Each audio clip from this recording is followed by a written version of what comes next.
Master గారు. Sir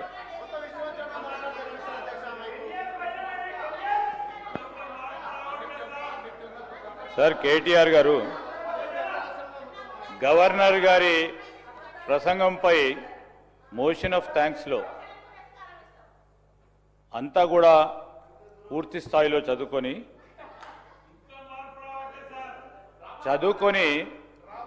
మంచి సూచనలు ఇస్తారు, సలహాలు ఇస్తారని అనుకున్నాం అధ్యక్ష.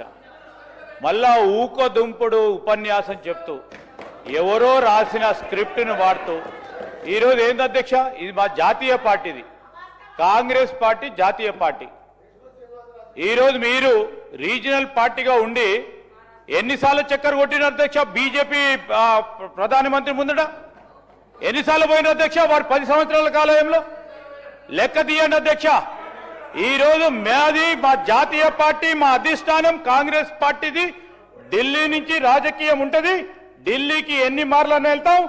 అదేవిధంగా రాష్ట్ర ప్రయోజనాల గురించి ఎన్ని మార్లైనా ప్రధానమంత్రితో కలుస్తాం, మంత్రులతో కలుస్తాం, చూపెడతా ఉన్నాం ఫలితాలు. మీలాగా పోయి ప్రభుత్వాన్ని కాపాడుకునే ప్రయత్నం చేయలే. ఈ రోజు కూడా చెప్తా ఉన్నాం అధ్యక్ష, ఈ రోజు వారు చెప్తా ఉన్నారు ఎన్ని మార్లు పోతారని. ఎవరు రాష్ట్ర ప్రయోజనాల గురించి పోద్దా అధ్యక్ష?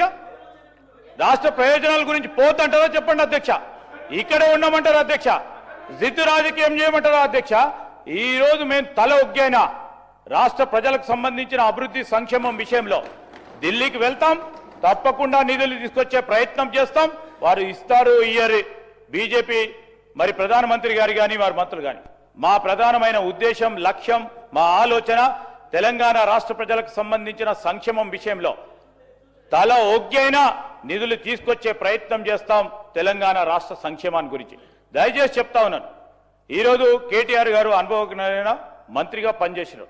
అపోజిషన్లో ఉండి సత్యదూరమైన మాట్లాడితే బయట వాస్తవాలు మాట్లాడితే ఒప్పుకుంటాం అధ్యక్ష. ఈరోజు మీరు ఫ్లాప్ అయిన సినిమా అంటున్నారు. ఫ్లాప్ అయింది 2023లో, ఫ్లాప్ అయింది మీరు. సరే ఫ్లాప్ అయింది అనుకోవచ్చు, సినిమాలు అప్పుడప్పుడు ఫ్లాప్ అయితే అనుకోవచ్చు. మళ్ళా సర్పంచ్ ఎన్నికలు అయితే దాంట్లో ఫ్లాప్ అయినరు, మళ్ళా మున్సిపల్ ఎన్నికలు అయితే దాంట్లో ఫ్లాప్ అయినరు, పార్లమెంట్ ఎలక్షన్లో పూర్తి స్థాయిలో ఫ్లాప్ అయినరు. ఇంకా ఎన్నిసార్లు ఫ్లాప్ అయినాక మమ్మల్ని ఫ్లాప్ అంటారు అధ్యక్ష? ఏంది అధ్యక్ష? మీరు ఏదైనా వాస్తవాలు ఉంటే మాట్లాడండి. మా గౌరవ సహచరులు కానీ మేము కానీ మీకున్న అనుభవాల రీత్యా మీరు ఏదైనా మంచి సూచనలు ఇచ్చే రాసుకోవడానికి మళ్ళా తిరిగి దాంట్లో పెట్టడానికి ప్రయత్నం చేస్తాం తప్ప ఇక చెప్పేదే చెప్పుకుంటూ ఇంటున్నారని ఏదైనా తిట్టుకుంటూ పోతుంటే అధ్యక్ష మేము ఓపికతోనే వింటా ఉన్నాం.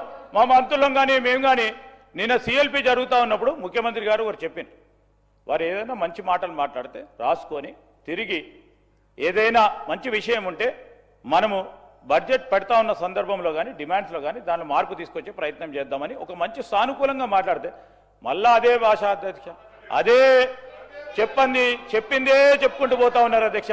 వారి 2 సంవత్సరాలకు సంబంధించి గవర్నర్ అడ్రస్ చూడండి, సేమ్ చెప్పిన మళ్ళీ ఇదే చెప్తా ఉన్నారు. ఇప్పటికైనా ఆ పందాన్ని మార్చుకుంటే రేపు జరిగే